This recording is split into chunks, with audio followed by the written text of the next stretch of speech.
Very pleased to have with us on the program right now from the Independent Women's Forum, Ms. Gail Trotter. Gail, thank you for joining us this afternoon.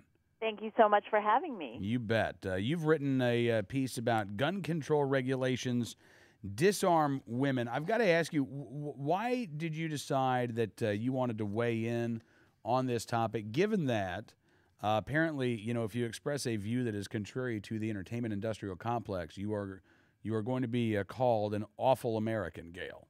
Oh, and I got it in the comments. If you look at my piece, it's an op-ed in the Washington Times, and if you read, I think there are about 50 comments now, and it's great because they are calling me names and saying I'm illogical and stupid and all those things, but the people who are responding to it are making the arguments I would make in response anyway. It's funny. I hear a lot of, that's stupid, and that's just crazy talk, but they never say why. They never say why your position is illogical. I can explain all day long why I think the position that a reinstated semi-auto ban, why I think that is a stupid idea to reduce violence. I have no problem talking about it. That's right. And for me, in talking with a lot of women who aren't comfortable with guns, who have gotten the line from the medical community and the left, the press, the media, that guns in themselves are dangerous, when I start talking with them about the points that a reasonable person would make from the other side, they stop and they think. And so I wanted to take this opportunity in writing this piece to take that kind of conversation and have it more in the national debate. Yeah, and so as you talked with women, Gail, were you surprised? I mean, was there anything that you heard from women that surprised you?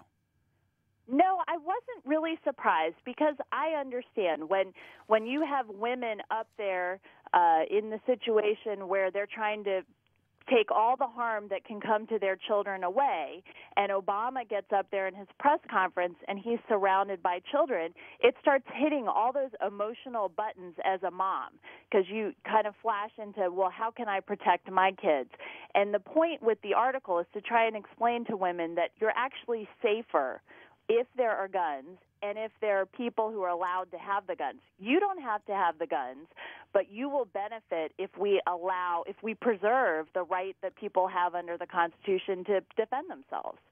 Well, yeah, and as you point out, when it comes to like the magazine bans, if you say using a magazine that holds more than 10 rounds of ammunition, she has a fighting chance against even multiple attackers. I suppose the gun banners, Gail, would say, what's the chance that would happen? We all know that rapists and those who prey on women never attack in pairs or in packs or, groups of men, as we've seen, recently in India, where we've had a series of women attacked on public transportation. Exactly. And there are many examples in the U.S., too, but at least the one with India is being reported. And there were multiple assailants.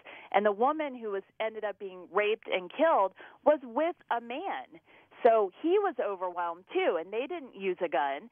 Over 90% of violent felonies in the United States happen without a firearm present.